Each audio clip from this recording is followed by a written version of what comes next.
Welcome to Dallas. Please remain seated with your seatbelt fastened until you arrive at the gate and the captain has turned off the fasten seatbelt sign.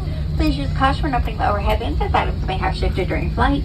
For those guests needing special assistance today, such as a wheelchair, please remain seated until the end of the deplaning process. This will allow us to better assist you.